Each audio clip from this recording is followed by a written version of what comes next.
शुभ प्रातः बच्चों।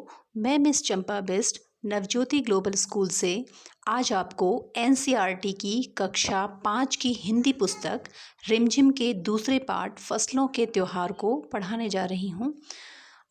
चलिए शुरू करते हैं। आपको इस पाठ में बिहार की भाषा का उपयोग ज़्यादा दिखेगा शुरुआत में। और इस पाठ में हम कई प्रांतों में फसल कटने के समय जो त्योहार मनाए जाते हैं उन त्योहारों के बारे में पढ़ेंगे, जो आपके लिए एक नया अनुभव होगा, एक नया ज्ञान होगा। चलिए शुरू करते हैं।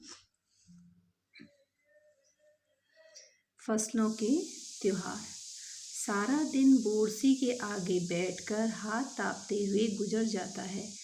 कहाँ तो खिचड़ी के समय धूप में गर्माहट की शुरुआत होनी चाहिए, और यहाँ हम सूरज के इंतज़ार में आस लगाए हुए बैठे हैं। पूरे 10 दिन से सूरज लापता है। आज सुबह तो रजाई से निकलने की हिम्मत नहीं हो रही थी।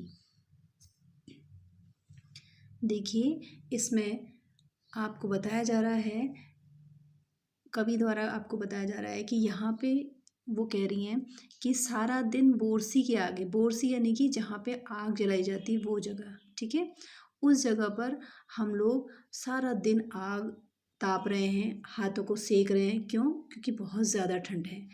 और वो कह रहे हैं कहाँ तो खिचड़ी के समय धूप में गर्माहट की शुरुआत होनी चाहिए। अब ये समय है खिचड़ी का समय, यानी कि मकर संक्रांति, जनवरी महीना, जिस समय धूप तेज़ होती है और हम लोग खूब धूप सेकते हैं। हल्की गर्मी रहती है, हल्की गर्माहट रहती है। होता जाड़ों का ही मौसम है, पर हल्की गर्माहट होती है, तो हम धूप की गर्माहट की शुरुआत हो जाती है उस समय से। तो वो कह रहे हैं कहाँ वो धूप का समय, और यहाँ धूप का समय होने के बावजूद भी हम लोग क्या कर रहे हैं, बोरसी के आगे यानी कि आग वाली जगह में बैठकर हाथों को ताप रहे हैं, और हमारा सारा दिन आग सेकने में ही निकल जा रहा है। सब लोग सूरज का इंतज़ार करके उसकी आस लगाए बैठे हैं। आस लगाना मतलब उसका इंतज़ार करना कि वो आएगा, बाहर आसमान में आएगा और हम लोग धूप सेकेंगे। वो कह रहे हैं कि पूरे 10 दिन हो गए सूरज लापता है।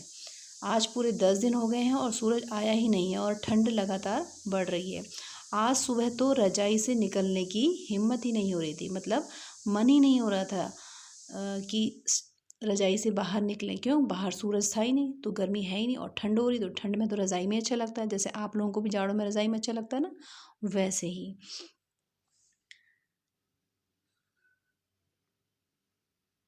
बाहर देखने से तो समय का अंदाज़ा बिल्कुल नहीं हो रहा है, लेकिन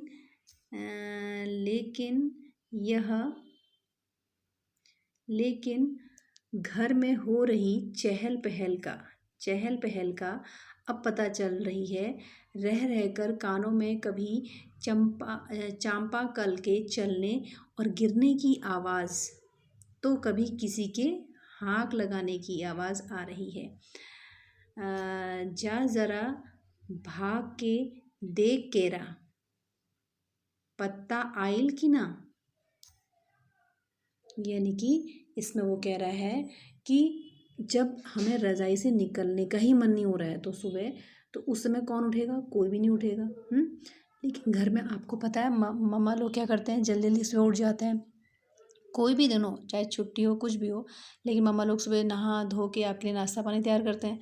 तो वैसे ही वहाँ भी क्या हो रहा है कि उसकी मम्मा कह रही है बाहर निकलने से तो समय का अंदाज़ा बिल्कुल हो ही नहीं रहा है। मतलब हमें कोई आइडिया नहीं आ रहा है कि हमें कोई अंदाज़ा ही नहीं लग रहा है कि बाहर क्या हो रहा है, सुबह हो रही है, शाम हो रही है ना। और घर में हो रही चहल पहल, यानी कि घर में क्या है, लोग आ रहे हैं जा रहे हैं, लोगों का बोलना हो रहा है, इधर से उधर आ रहे हैं जा रहे हैं, तो उससे पता चल रहा है कि सुबह हो रही है या शाम हो रही, जो भी है। रह रह कर कानों में कभी चांपा कल के चलने, चांपा कल क्या होता है, आपका जो पानी का चरखा होता है ना, वो चलता है तो उससे एक आवाज़ आती है। तो वो कह रहा है कि कभी कभी उसके पानी के गिरने की आवाज़ आ रही है, और पानी के गिरने की आवाज़ तो कभी किसी के हाँक लगाने की आवाज़ आ रही है। उधर पानी चलने की आवाज़ आ रही है, उधर किसी के हाँक यानी कि आवाज़ लगा के पुकारना। जैसे आपकी मम्मा कहती है ना, आपका नाम लेके आपको बुलाती है। आप जैसे बेडरूम में और मम्मा किचन में, तो किचन से आपको रसोई घर से आवाज़ लगाती है ना, वैसे ही हाँक लगा के, यानी कि आवाज़ दे के बुलाने की आवाज़ें आ रही हैं। तो तो आवाज़ आ रही है, जा भाग के देख केरा के पत्ता आइल की ना। कि केरा, केरा यानी कि केला, और आइल यानी कि आया। ठीक है, तो उसकी मम्मा क्या कह रही है कि जाओ भाग के देखो कि बाहर केले के पत्ते आए हैं कि नहीं आए हैं। आज आपको इसमें देखिए वो कह रही है कि आज ई लोग उठ के नहीं खा। आज ई लोग के उठे के नहीं खा, बोल जल्दी तैयार हो खस। ठीक है, अब तो उठने में ही भलाई है। तो उसकी मम्मा क्या कह रही है, जाओ बाहर जाकर देखो कि केले के पत्ते अभी आए कि नहीं आए हैं। और आपके आज ई लोग उठ के नहीं खा, और वो कह रहे हैं कि अभी देखो कि ई लोग यानी कि ये लोग, ई मतलब ये लोग अभी उठे हैं कि नहीं उठे हैं, बोलो कि जल्दी से तैयार हो जाओ। अब वो बच्चा कह रहा है कि अब तो उठने में ही भलाई है, क्योंकि मामा ने आवाज़ लगा दी है, फिर काम भी बहुत है ना। तो नहा धोकर हम सब लोग सभी कमरे में इकट्ठा हुए। दादी, दादा और चाचा ने क्या चकाचक मार लगी धोती कुर्ता पहना है। खिचड़ी के ऐसन ठाड़ हम पहले कब्बो न देख देखनी सारा देह कनकना दे। ठीक है, अब वो क्या कह रहे हैं कि सब लोग क्या हो गए हैं, जब मम्मा ने सबको उठने के लिए बोला तो वो भी उठ गया बच्चा। तो वो कह रहा है कि नहा धो के सारे लोग एक कमरे में इकट्ठा हो गए हैं। और आपको पता है जब कोई तीज त्यौहार, कोई भी त्यौहार होता है तो हम लोग उस दिन थोड़ा सा नए कपड़े या थोड़ा जो अच्छे हों या जो हमें पसंद हों उनको हम पहनना पसंद करते हैं। तो उस दिन दादा ने, उस बच्चे के दादाजी ने और उस बच्चे के चाचा जी ने भी सफ़ेद रंग की धोती कुर्ता पहना है। और धोती कैसी है, जो माड़ लगी, माड़ मतलब चावल का जो पानी होता है ना, उसको हम लगाते हैं तो धोती कैसी हो जाती है, कड़कड़ी सी हो जाती है। उसको प्रेस करो फिर वो बहुत अच्छी होती है, शाइनिंग वाली जाती है। तो खिचड़ी में ऐसन ठाड़ हम पहले कब्बो ना देखी, नी सारा दे कनकना दे, पापा ने कहा। तो उधर से पापा जब तैयार होकर आए तो पापा ने क्या कहा कि खिचड़ी में यानी कि मकर संक्रांति के समय आज तक कब्बो, आज से पहले मतलब आज से पहले कब्बो मतलब आज से पहले कब्बो मतलब कभी भी हमने ऐसी ठंड नहीं देखी कि जो सारी देह यानी कि शरीर को कनकना यानी कि झुरझुरा दे। जैसे ठंड लगती है तो बाल, शरीर में जो बाल होते हैं हमारे हाथ में पैरों में, वो कैसे खड़े हो जाते हैं ना ठंड लगती है तो, और दाना दाने से जाते हैं, तो वैसे ही उसको बोलते हैं कनकना दे, यानी कि बहुत रोंगटेदार ठंड। तो कह रहे हैं कि हमने पहले ऐसी ठंड मकर संक्रांति के समय कभी नहीं देखी। ये किसने बोला, उनके पापा जी ने। शायद आज धोती में उन्हें कुछ ज़्यादा ठंड लग रही है। तो वो बच्चा बोलता है कि आज शायद पापा को ज़्यादा ठंड लग रही है इसलिए वो ऐसी बात बोल रहे हैं। सामने मचिया, अब देखिए इसमें है आपका सामने मचिया पर खादी की सफ़ेद साड़ी पहने दादी बैठी थी। आज दादी ने अपने बाल धोए हैं और छक सफ़ेद सेमल की रुई जैसे हल्के फुल्के बाल। गौर देखने पर भी एक काला बाल नज़र नहीं आता, बिल्कुल धुली धुली सी लग रही हैं दादी। अब देखो जब सब ने नहा धो के सब आए हैं, सब ने नए नए कपड़े पहने हैं, तो वैसे ही उसकी दादी ने भी क्या है, दादी भी नहा धो के आई हैं। और दादी मचिया यानी कि जो ऊंची जगह होती है उसको बोलते हैं मचिया, थोड़ी ऊंची जगह होती है, नीचे से थोड़ा सा ऊंची जगह होती है फर्श से, उसको बोलते हैं मचिया। तो वो मचिया पे ऊंचे पे बैठी हुई हैं और उन्होंने सफ़ेद रंग की साड़ी पहनी है, बहुत सुंदर है। और उन्होंने आज सर से नहाया है अपने पूरे। तो सर से नहाया तो क्या होगा, उन्होंने बाल भी धोए होंगे। जब बाल धोए हैं तो उनके बाल कैसे रख रहे हैं, बिल्कुल झक मतलब एकदम सफ़ेद, जैसे सेमल की रुई होती है ना सफ़ेद रंग की, वैसे ही उनके बाल भी एकदम सफ़ेद लग रहे हैं, बिल्कुल जैसे रुई होती है ना हल्की फुल्की, वैसे उनके बाल भी धुले धुले हल्के फुल्के लग रहे हैं। और उनके बालों में एक भी काला बाल नज़र नहीं आ रहा है, बिल्कुल साफ़ सुथरी धुली धुली सी दादी लग रही हैं आज। उनके सामने केले के कुछ पत्ते कतार में रखे हैं, जिस पर तिल, मिट्ठा यानी कि गुड़, चावल आदि के छोटे छोटे ढेर पड़े हुए हैं।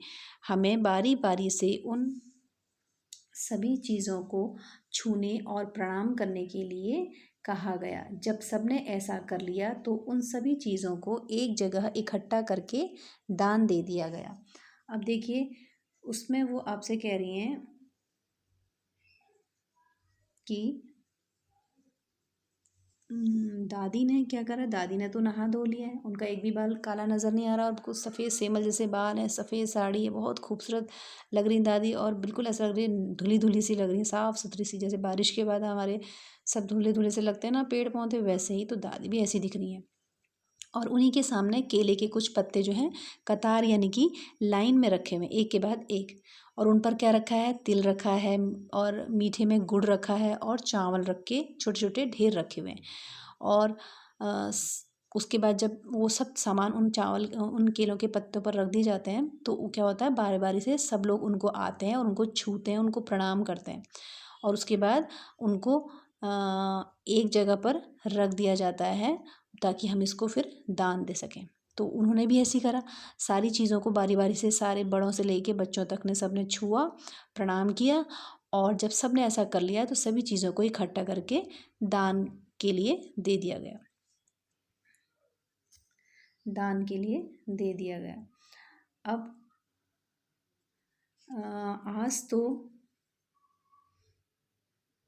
आज तो अपी दीदिया बुरी फंसी, उन्हें न तो चूड़ा दही ही पसंद है और न ही खिचड़ी, पर आज तो फरमाइशी नाश्ता भी नहीं चलेगा और उन्हें दोनों ही चीज़ें खानी पड़ेंगी। आज खिचड़ी जो है, और खिचड़ी खाने के बाद सभी ने गया से आए तिल कौमा, यानी कि आज तो अप्पी दीदिया बुरी फंसी, यानी कि अप्पी उनकी जो बच्चा है उसकी एक दीदी, उसका नाम है अप्पी, तो अप्पी दीदिया जो है वो बच्चा कह रहा है बुरी तरीके से फंस गई हैं। क्यों? क्योंकि उन्हें ये सब चीज़ें पसंद ही नहीं है खाने में जो आज बनने वाला है। न तो उन्हें चूड़ा पसंद है, चूड़ा यानी कि चावल का ही बनता है, और दही मतलब चावल दही पसंद है, और न ही उन्हें खिचड़ी पसंद है। तो जब यही सबके लिए बनेगा तो उन्हें भी वही चीज़ खानी पड़ेगी, इसलिए उनका फरमाइशी यानी कि जो उनकी इच्छा वाला नाश्ता है वो उन्हें नहीं मिल पाएगा, तो उन्हें मजबूरी में ये खिचड़ी तो खानी ही पड़ेगी। और खिचड़ी खाने के बाद सभी सभी सभी ने गया से आए हुए तिल गुड़ और चीनी के तिलकुट को बड़े चाव से खाया, और खाते खाते मैं सोच रही थी कि कितनी अलग है ना खिचड़ी कितनी अलग है खिचड़ी जो अभी हम मना रहे हैं। स्कूल में हम जो खिचड़ी मनाते थे उसकी अलग ही मस्ती हुआ करती थी। छुट्टी का दिन नाव में बैठकर गंगा नदी की सैर और फिर टापू पर बालू में दौड़ते हुए पतंग उड़ाना या उड़ाने की कोशिश करना, कितना मज़ा आता था। इधर हम पतंग उड़ाते थे और वहीं थोड़ी दूर पर गुरुजी, विमला, दिद्दा, आनंद जी, झिलमिट भैया सब मिलकर ईंट के बने चूल्हे पर बड़े बड़े कड़ाहों में खिचड़ी बनाते थे। तो जब सारे लोगों को वही खाना खाना पड़ा, है ना, तो खिचड़ी खाने के बाद सभी ने उनके यहाँ गया, एक जगह का नाम है गया, वहाँ से क्या आए थे, तिल आए थे, गुड़ आए थे, चीनी के तिलकुट आए थे बने हुए, उन्हें सब लोगों ने बड़े चाव से खाया। और खाते खाते वो लोग सोच रहे हैं, वो जो बच्ची है वो सोच रही है कि कितनी अलग है ना ये खिचड़ी जो हम अभी मना रहे हैं, और वो खिचड़ी कितनी अलग होती है जो हम स्कूल में खाते थे। बहुत मस्ती हुआ करती थी, हम खेल कूदते थे, और स्कूल के जो बड़े भैया लोग थे और जो टीचर लोग थे वो लोग क्या करते थे, उसे मनाने के लिए एक जगह पर बैठते थे और उस खिचड़ी को पकाते थे, है ना। उनकी अलग ही मस्ती हुआ करती थी। छुट्टी का दिन नाव में बैठकर गंगा नदी की सैर, फिर टापू पर बालू में दौड़ते दौड़ते हुए पतंग उड़ाने की कोशिश करना। क्या उड़ाने की कोशिश करना? पतंग उड़ाना या उड़ाने की कोशिश करना, कितना मज़ा आता था। और उधर हम पतंग उड़ाते, वहीं थोड़ी दूर पर गुरुजी लोग, और गुरुजी यानी कि टीचर, अध्यापक, और बिमला दीदी, स्कूल की कोई बड़ी दीदी होंगी, बिमला दीदी, आनंद जी और झिलमिट जो भैया जो थे, एक भैया का नाम है झिलमिट, तो वो सब मिल करके क्या करते थे, बड़े बड़े पहले ईंट रख के चूल्हे बनाते थे, ठीक है ना। उसके यू शेप में जो है चूल्हे के आकार में ऐसे ईंटों को रखते थे और फिर उनमें लकड़ी रख करके आग जलाते थे और उसके ऊपर बड़े बड़े कड़ाहे रखते थे और उन पर क्या करते थे, वो खिचड़ी बनाते थे, ठीक है। और खिचड़ी बनाते थे और हम भी बीच बीच में अपनी पतंगों को सुस्ताने का मौका देते थे, यानी कि कभी कभी हम अपना पतंग उड़ाने का कार्यक्रम छोड़ करके आते थे, पतंग को मतलब उतार लेते थे और पतंग नीचे रख देते थे। और सुस्ताना मतलब आराम करने का मौका देना, तो पतंग को तो आराम का मौका कोई मतलब ही नहीं होता, लेकिन ये है कि सुस्ताने का मतलब यहाँ पतंग है कि पतंग को हम उतार देते थे, आसमान से नीचे उतार के रख देते थे और भैया और दीदी लोगों की और गुरुजी यानी कि टीचर लोगों की मदद के लिए वहाँ पर मटर और प्याज छीलने के लिए बैठ जाते थे। और वैसी खिचड़ी आज तक हमें दोबारा खाने को नहीं मिली, क्योंकि उसका एक अपना ही मज़ा होता है, अपने हाथ से किसी चीज़ को करके, है ना, कोई प्रयोग करके कोई चीज़ प्राप्त करने में जो मज़ा होता है वो और दूसरे की बनाई हुई चीज़ में नहीं होता। तो उसको याद आ रहा है कि जब वो स्कूल में पढ़ा करते थे तो उनके गुरुजी और उनके बड़े भैया लोग स्कूल में कैसे खिचड़ी बनाते थे और कैसे मज़े से खाते थे। वाकई ढंग कैसा भी हो, पर खुशियाँ तो खुशियाँ ही होती हैं, और खुशियाँ खुशियाँ मतलब त्योहार, है ना। तो पर ये भी खुशियों का ही त्योहार होता था, ठीक है। अब वो कह रहे हैं कि जनवरी माह के मध्य में, माह यानी कि आपका होता है महीना, मध्य में, बीच में, भारत के लगभग सभी प्रांतों में, प्रांत यानी कि राज्यों में फसलों से जुड़ा कोई ना कोई त्यौहार मनाया जाता है। यानी कि भारत में, हमारे भारत देश में मध्य में जनवरी माह के, यानी कि जब हमारा पहला नया साल शुरू होता है, अंग्रेजी साल जब शुरू होता है तो उसके पहला महीना आता है जनवरी। तो पहले महीने जनवरी के बीच में यानी कि 15 तारीख के आसपास में जो है सभी राज्यों में फसल से जुड़ा कोई ना कोई त्यौहार मनाया जाता है। कोई फसलों को त्यौहार कोई फसलों के लिए त्यौहार हो जाने पर भी खुशी बांटता है ना। कोई फसलों के तैयार हो जाने पर भी खुशी बांटता है। तो कुछ लोग इस उम्मीद में खुश होते हैं कि अब क्या होगा, पाला कम होगा, अब क्या होगा, पाला कम होगा। और सूरज की गर्मी सूरज की गर्मी बढ़ने से खेतों में खड़ी फसल खेतों में खड़ी फसल क्या होगी आपकी, खेतों में खड़ी फसल तेजी से बढ़ेगी। सभी प्रांतों और इलाकों का अपना रंग और अपना ढंग नज़र आता है। इसमें क्या होता है, जब इस जनवरी माह में लोग त्यौहार मनाते हैं अलग अलग फसलों के लिए, तो हर प्रांत में हर किसी का मनाने का तरीका अलग होता है ना। खुशी तो सबकी एक ही होती है, उम्मीद सबकी एक ही होती है कि अगले साल और फसल अच्छी होगी, है ना। और हम लोग खुशी के साथ इसको मनाएंगे, अगले साल फसल और अच्छी होगी, है ना। इससे हम अपने और अन्य कामों को भी पूर्ण करेंगे, इससे प्राप्त होने वाले पैसों से, इस तरह से। तो कोई फसल तैयार हो जाने पर खुश होता है, तो कोई इस उम्मीद से खुश होता है कि अब पाला कम होगा। पाला कम यानी कि ठंडा कम होगा। पाला होता है जब ठंड में रात भर पानी गिरता है, हल्का हल्का पानी की बूंदें ओस जैसी, उसको बोलते हैं पाला। और सूरज की गर्मी बढ़ने से क्या होगा, जो खेतों में फसलें हैं वो तेज़ी से बढ़ेंगी। सभी प्रांतों और इलाकों में अपना रंग और अपना ढंग नज़र आएगा। यानी कि सभी राज्यों में इसका एक अपना ही रंग रूप होगा, अपना ही एक तरीका होगा ना, तो वो चीज़ नज़र आएगी। इस दिन सब लोग अच्छी पैदावार की उम्मीद यानी कि आशा और फसलों के घर आने की खुशी का इजहार करते हैं। उधर उत्तर बिहार, मध्य प्रदेश में मकर संक्रांति या तिल संक्रांति, असम में बिहू, केरल में ओणम, तमिलनाडु में पोंगल, पंजाब में लोहड़ी, झारखंड में सरहुल, गुजरात में पतंग का पर्व, सभी खेती एवं फसलों से जुड़े त्यौहार, इन्हें जनवरी के मध्य अप्रैल तक अलग अलग मनाया जाता है। सभी प्रांतों में, इलाकों में क्या होता है, ये अलग अलग ढंग से मनेगी तो अलग अलग तरीके से लोगों को अलग अलग चीज़ें भी नज़र आएंगी, अलग अलग पकवान नज़र आएंगे, है ना। और अब पहनावा नज़र आएगा, उसमें अन्य अलग अलग प्रकार के गीत गाए जाएंगे। तो इसलिए वो कह रहा है कि इलाकों में अपना रंग और अपना ढंग नज़र आता है। इस दिन लोग क्या करते हैं, अच्छी पैदावार की उम्मीद करते हैं, अच्छी फसल घर आने की खुशी का इजहार करते हैं। इजहार करना मतलब अपनी बात को व्यक्त करना, दूसरे के सामने रखना। और उम्मीद होता है आशा। तो लोगों को आशा होती है कि हमारे घर जो फसल आएगी वो खूब अच्छी होगी, है ना। तो अपनी अच्छी फसल के आने में खुशी के लिए अपनी बातों को सामने रखते हैं, हंसते हैं।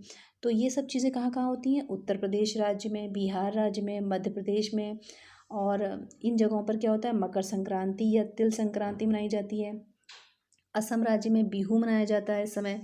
और केरल में ओणम मनाया जाता है। तमिलनाडु में पोंगल मनाया जाता है। पंजाब में लोहड़ी मनाई जाती है। और झारखंड में सरहुल त्यौहार मनाया जाता है। और गुजरात में फसल काटने में पतंग का पर्व, सभी खेती और फसलों से जुड़े त्यौहार होते हैं। इन्हें जनवरी के मध्य से अप्रैल तक अलग अलग अंदाज में, अलग अलग तरीके से मनाया जाता है। ठीक है। तो आपने देखा कि कितने सारे राज्यों में के नाम इसमें आए, और उन राज्यों में जो ये त्यौहार मनाया जाता है फसल का, उन सब के अलग अलग नाम हैं। जैसे अलग अलग नाम हैं, वैसे ही उसमें अलग अलग ड्रेसेस पहनी जाती हैं, अलग अलग परिधान पहने जाते हैं, अलग अलग कपड़े पहने जाते हैं, है ना। और इस तरीके से उन त्योहारों को मनाया जाता है और खुशी व्यक्त की जाती है आपस में। झारखंड में सरहुल बड़े जोश खरोश यानी कि बहुत उत्साह और उमंग, जोश खरोश यानी कि बहुत उत्साह और उमंग के साथ मनाया जाता है। और 4 दिनों तक इसका जश्न चलता ही रहता है। तो अलग अलग जनजातियाँ मतलब अलग अलग जाति के लोग, ठीक है, ये इसे अलग अलग समय पर मनाते हैं, इसलिए 4 दिन तक मनता है ये। जैसे इसमें संथाल लोग हैं, वो फरवरी मार्च में। तो ओराव लोग इसे मार्च अप्रैल में मनाते हैं। आदिवासी त्यौहार पर प्रकृति की पूजा करते हैं। सरहुल के दिन विशेष रूप से साल के पेड़ की पूजा की जाती है। इस दिन यही समय है जब साल के पेड़ों में फूल आने लगते हैं और मौसम बहुत ही खुशनुमा हो जाता है। स्त्री पुरुष ढोल मंजीरे लेकर नाचते गाते हैं।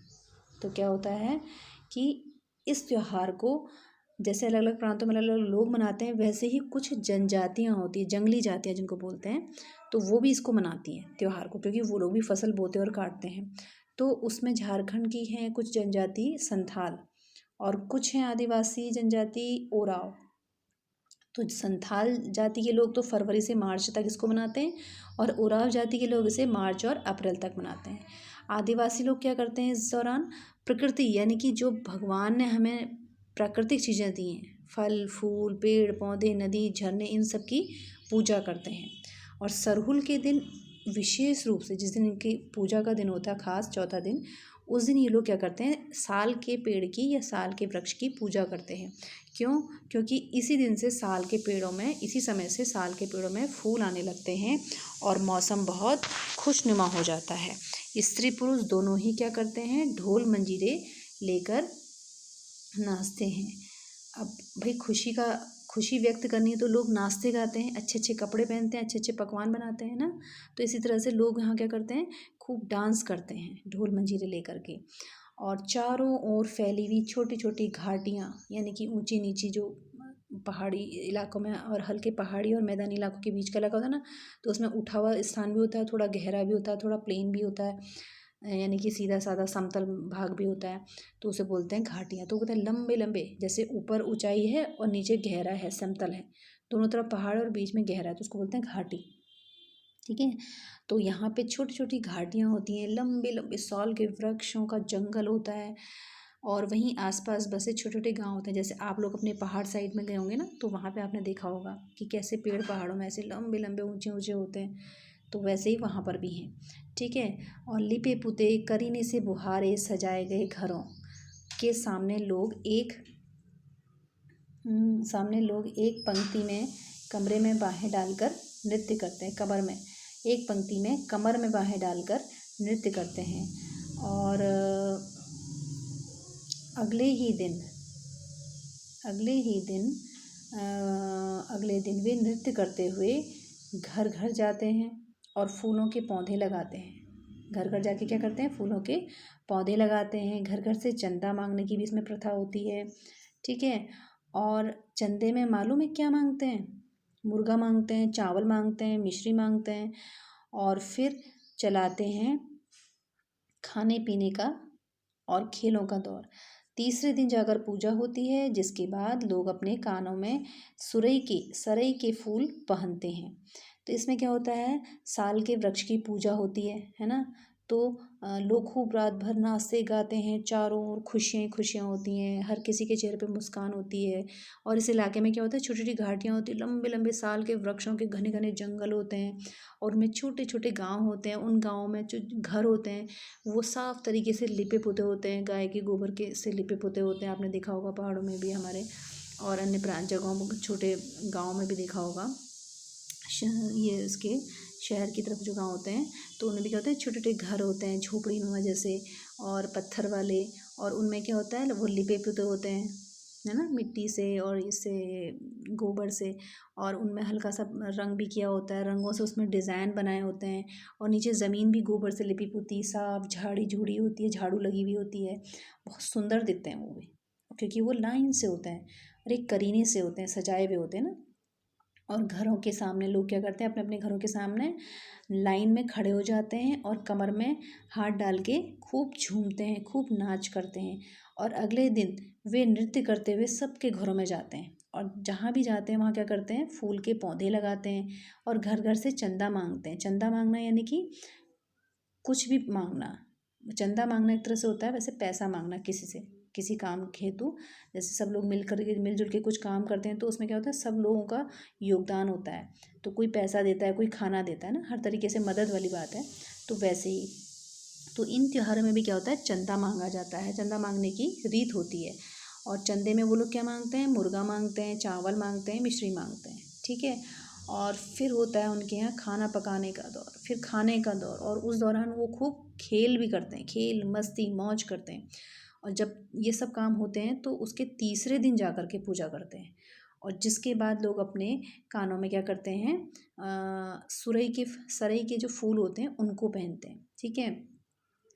और फिर वो कहते हैं कि इसी दिन से बसंत ऋतु की शुरुआत मानी जाती है। धान की भी पूजा होती है। धान यानी कि आपको पता अनाज होता है, धान यानी कि चावल। ठीक है। जब चावल को हम कूटते नहीं हैं तो हम उसे क्या बोलते हैं? धान। ठीक है। तो उस दिन भी क्या होता है? उस दिन नाचते गाते त्यौहार मनाते हैं। तो जब तीसरा दिन होता है लोग उस दिन अपनी पूजा पाठ करते हैं। तो इसी दिन से बसंत ऋतु की शुरुआत हो जाती है। बसंत यानी कि फूलों का मौसम। ठीक है। तो इसमें फूल आने शुरू हो जाते हैं, इसलिए इसको बसंत ऋतु बोला जाता है। इसमें पीले पीले फूल आते हैं। और दूसरा है कि धान की पूजा होती है ना। धान की भी पूजा करते हैं, अनाज की। और पूजा हुआ जो अनाज होता है, जिस अनाज की ये पूजा करते हैं उसको भगवान के आशीर्वाद स्वरूप वो अपने पास रख लेते हैं बीज के रूप में। क्यों? ताकि जब अगली बार फसल बोने का समय आएगा तो हम इस बीज का उपयोग करेंगे, यानी कि भगवान के आशीर्वाद के साथ हम इस बीज को बोएंगे तो हमारी फसल अच्छी होगी, हमें अच्छी पैदावार मिलेगी, जिससे हमारे घर में सुख शांति और समृद्धि आएगी। ठीक है। अब इसमें आता है कि तमिलनाडु में मकर संक्रांति का त्यौहार जो है फसलों से जुड़ा त्यौहार है। पोंगल के रूप में मनाया जाता है। किसके रूप में? पोंगल के रूप में मनाया जाता है। इस दिन लोग खरीफ की फसलें कूट कर चावल निकालते हैं। हर घर में मिट्टी का एक नया मटका लाया जाता है, जिसमें नए चावल दूध गुड़ डालकर उसे पकाने के लिए धूप में रख देते हैं। हल्दी शुभ मानी जाती है, इसीलिए साबुत हल्दी मटके के मुंह के चारों ओर बांध देते हैं। यह मटका दिन में 10:30 बजे या 12 बजे तक धूप में रखा जाता है। जैसे ही दूध में उफान आता है और दूध चावल मटके से बाहर गिरने लगता है तो पोंगल पोंगल पोंगल पोंगल यानी कि खिचड़ी में उफान आ गया के स्वर सुनाई देते हैं। ठीक है। तो कह रहे हैं कि तमिलनाडु राज्य में क्या होता है, मकर संक्रांति यानी कि जो फसलों का त्यौहार होता है वो पोंगल नाम से मनाया जाता है। मैंने अभी आपको बताया ना, हर राज्य में त्यौहार का नाम भी अलग अलग होता है। तो वैसे ही तमिलनाडु में इसको पोंगल नाम से मनाया जाता है। आप इसमें देख रहे हैं कि आपका जो नक्शा है इसमें देखिए तमिलनाडु की जगह दिखाई कि तमिलनाडु कहाँ है, भारत के दक्षिण दिशा में। तो यहाँ पे पोंगल जो है, पोंगल के रूप में तमिलनाडु में मनाया जाता है त्यौहार। और इस दिन लोग खरीफ की फसलें क्या होती हैं, चावल अरहर, है ना। तो उस दिन लोग खरीफ की फसल को घर पहुंचाते हैं, काट करके घर लाते हैं और लोग नए धान को कूटते हैं और उसका चावल निकालते हैं। और इस दिन घर में मिट्टी का एक नया मटका लाया जाता है, जिस मटके में क्या होता है, चारों ओर से हल्दी की गांठें बांधी जाती हैं, जो कि बहुत शुभ मानी जाती है ना। हल्दी हर शुभ कार्य में, हर पूजा पाठ में हल्दी का उपयोग किया जाता है। तो हल्दी को मटके के चारों ओर बांधा जाता है और उस मटके में नए चावल और दूध और गुड़ डालकर उसे पकाने के लिए धूप में रख दिया जाता है। उसके बाद मटके को चारों ओर से बांध दिया जाता है और वो मटका दिन में 10:30 बजे से 12 बजे तक धूप में रखा जाता है, ताकि उसमें क्या हो, चावल पकें और दूध में उबाल आए और चावल पकें। और जैसे ही दूध में उबाल आने लगता है, यानी कि दूध बाहर आने लगता है मटके से, तो सारे लोग क्या कहते हैं, पोंगल पोंगल पोंगल, यानी कि खिचड़ी में उफान आ रहा है, खिचड़ी में उफान आ रहा है, ये कह करके सब जगह से आवाज़ आने लगती हैं। दूसरी ओर जो है गुजरात में, अभी हमने तमिलनाडु की बात करी, अब आते हैं हम गुजरात राज्य में। तो गुजरात राज्य देखिए, यहाँ नक्शे में आपको दिखाई दे रहा है, इस तरफ ये इधर है आपका गुजरात, देखिए ये इधर पे दिख रहा है ना आपको। तो दूसरी ओर गुजरात में पतंगों के बिना तो मकर संक्रांति का जश्न ही अधूरा माना जाता है। जश्न यानी कि त्योहार, उत्साह, खुशियाँ अधूरी मानी जाती हैं। यानी कि अगर आपने पतंग नहीं उड़ाई इस दिन, तो आपने कुछ नहीं किया, मज़ा नहीं लिया, मतलब पूरा इस त्यौहार का। इस दिन आसमान की ओर यदि नज़र उठाएं, यानी कि आसमान की ओर देखें, तो शायद हर आकार की, हर रंग रूप की पतंग आपको आसमान में, आकाश में लहराती हुई मिलेगी। प्रत्येक गुजराती, चाहे वह किसी भी धर्म, जाति, आयु का हो, पतंग उड़ाता ज़रूर है। हज़ारों लाखों पतंगों से सूर्य ढक सा जाता है। यानी कि क्या कहते हैं, गुजरात राज्य में क्या होता है, बिना पतंग के मकर संक्रांति का त्यौहार नहीं मनाया जाता है। जिसने पतंग नहीं उड़ाई, समझो उसका त्यौहार अधूरा रह गया, ऐसा माना जाता है। और उस दिन क्या होता है, पूरा आसमान में तरह तरह के रंगों वाली पतंगें दिखाई देंगी आपको, हर रंग रूप की पतंग दिखाई देगी। किसी का रूप, किसी का आकार कैसा होगा, किसी का दूसरे टाइप का होगा, किसी का अन्य दूसरे टाइप का होगा ना। कोई मछली जैसी है, कोई और किसी आकार की, कोई ड्रैगन जैसे आकार की है, और किसी की पूँछ लंबी है, किसी की पूँछ छोटी है, किसी में कुछ अलग कलर के डिफरेंट कलर यूज़ किए गए हैं। तो इस तरह से उस दिन ऐसा लगता है जैसे सारा आसमान पतंगों से ही भर गया हो। ठीक है। कुमाऊँ में, अब हम आते हैं कुमाऊँ राज्य में। जो आप इसमें देख रहे हैं कि कुमाऊँ राज्य आपको यहाँ दिखाया गया है, इधर है ना ये। तो कुमाऊँ में जो है मकर संक्रांति को घुघुतिया भी कहते हैं, है ना। इस दिन एक चिड़िया होती है घुघुत, वो आती है कहते हैं। तो इसको हम उस दिन घुघुतिया नाम से भी पुकारते हैं। इस दिन क्या होता है, लोग क्या करते हैं, आटे और गुड़ को गूँथ कर पकवान बनाते हैं। इन पकवानों को तरह तरह के आकार दिए जाते हैं, जैसे कोई डमरू का आकार, बनाता है ना, कोई तलवार बनाता है, कोई दाड़िम का फूल का आकार बनाता है। और पकवानों को तलने के बाद एक माला में क्या करते हैं, माला में इनको पिरो दिया जाता है।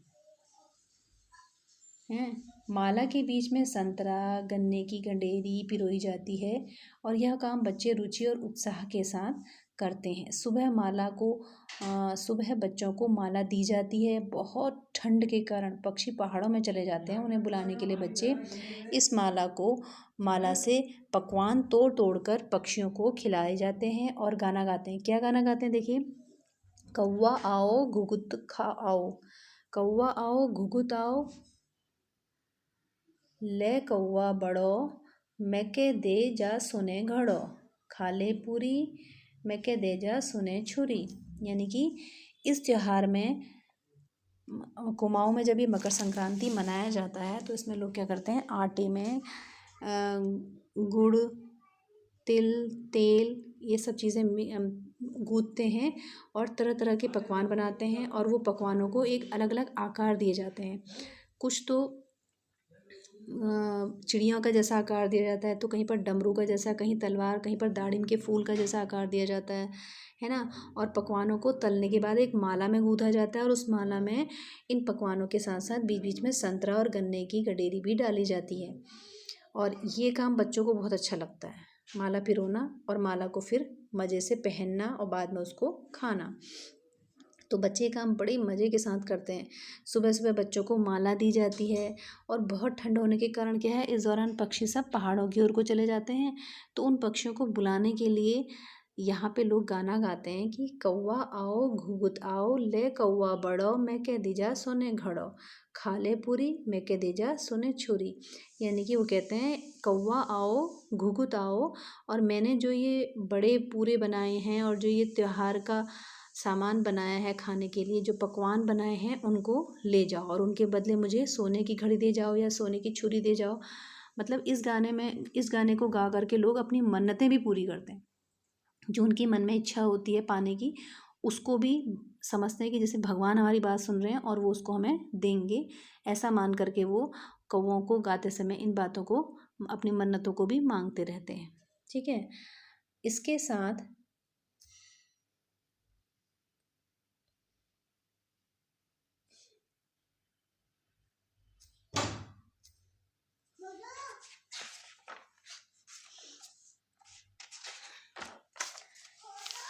इसके साथ ही जिस चीज़ की कामना हो, इसके साथ जिस चीज़ की कामना हो, इसके साथ जिस चीज़ की कामना हो वह मांगते हैं। न कितने अलग अलग अंदाज मकर संक्रांति को मनाने के हैं। कहीं दूध, चावल और गुड़ की खीर बनती है ना। तो कोई 5 प्रकार के अनाज बनाता है। कहीं लोगों का सैलाब नदी में स्नान के लिए उमड़ता है, तो कई लोग ठंड से ठिठुरते रहेंगे पर बर्फीली पानी में कम से कम एक डुबकी तो ज़रूर लगाएंगे। हाल यह होता है कि इन जगहों पर तिल रखने यानी कि पैर रखने तक की जगह नहीं होती है। आपको पता ही है कि मकर संक्रांति है तो उसको मनाने के अंदाज़ अलग होते हैं।